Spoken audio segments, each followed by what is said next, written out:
Welcome to What's New, your channel for everyday solutions. Be sure to subscribe, share and like our videos. This is What's New. Steve Jobs' philosophy will be at Apple in 100 years. By Arjun Karpal. The philosophy of Apple's late founder Steve Jobs will run through the company 100 years from now, Chief Executive Tim Cook said on Wednesday.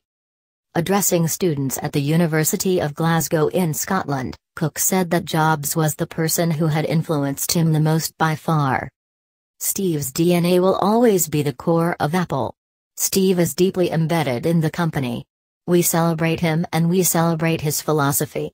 His philosophy will be at Apple 100 years from now. The philosophy is sort of passed down with every generation, so yes, he's very much at Apple, Cook said. The Apple boss moved on to the topic of Jobs after being asked about the Apple Pencil, a stylus-like device the company released in 2015. Jobs was known for not liking styluses. Yuck. Nobody wants a stylus, so let's not use a stylus, Jobs said during the launch of the first iPhone in 2007.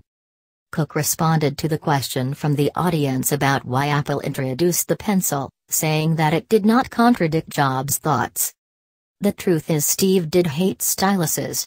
But if you have ever used the Apple Pencil, the Apple Pencil is the furthest thing from a stylus that has ever existed, Cook said. Designers historically, and many still do carry sketchbooks because they don't know when they're going to have inspiration. And when they have it, you want your tool there. With Apple Pencil, you have the best of all worlds. Because unlike a sketch that you have to do many times to try out many different looks, whether it's colors or specific lines, etc. with the Apple Pencil, you can quickly try out any number of designs. Cook also used the talk at the University of Glasgow to address President Donald Trump's ban on immigration from 7 Muslim-majority countries. Apple was founded by the son of an immigrant and the company wouldn't exist without immigration, Chief Executive Tim Cook told students in Scotland on Wednesday, restating his strong opposition to President Donald Trump's controversial executive order. Last month, Trump issued an executive order temporarily banning entry to the U.S. for citizens of 7 Muslim-majority nations.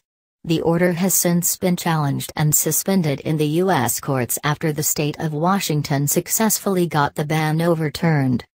In addition to this, the technology industry has supported the legal challenge to Trump's order. Over 100 tech companies, including Apple, were named in an amicus brief in support of the state of Washington. Cook told a group of students at the University of Glasgow in Scotland, where he was awarded an honorary doctorate of science, about the ban affecting Apple's employees and the broader country.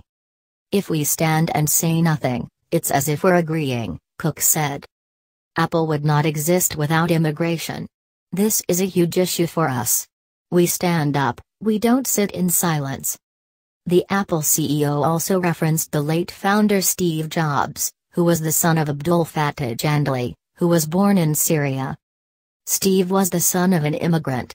Our company has immigrants in it that are key to the innovation of our company. Our company depends on diversity. Diversity of thought, and people generally have diverse views. It's the tapestry of getting people with all different backgrounds and all different point of views that are able to create the best products, Cook said. It's not the first time Cook has been vocal about Trump's immigration order. In a letter to staff, Cook said during his time meeting with officials in Washington, he made it clear that Apple believes deeply in the importance of immigration, adding that it is not a policy he supports. Despite the 120-day immigration ruling, which has been dubbed a Muslim ban, being on hold for now thanks to the courts, Trump has vowed to have it reinstated. The U.S. president said the courts blocking his order seemed to be so political. In his Glasgow talk, Cook called on richer countries to help those in need. I personally believe that the wealthier countries have the responsibility to accept people that are fleeing civil war. It's a reasonable argument for people to have about to what degree. It's also very reasonable for people to say that we're not doing enough for people in our country today. And I think that's also true. I just don't think that it's a trade, one for the other. I think the US can do both, Cook said. Welcome to What's New, your channel for everyday solutions. Be sure to subscribe, share and like our videos. This is What's New.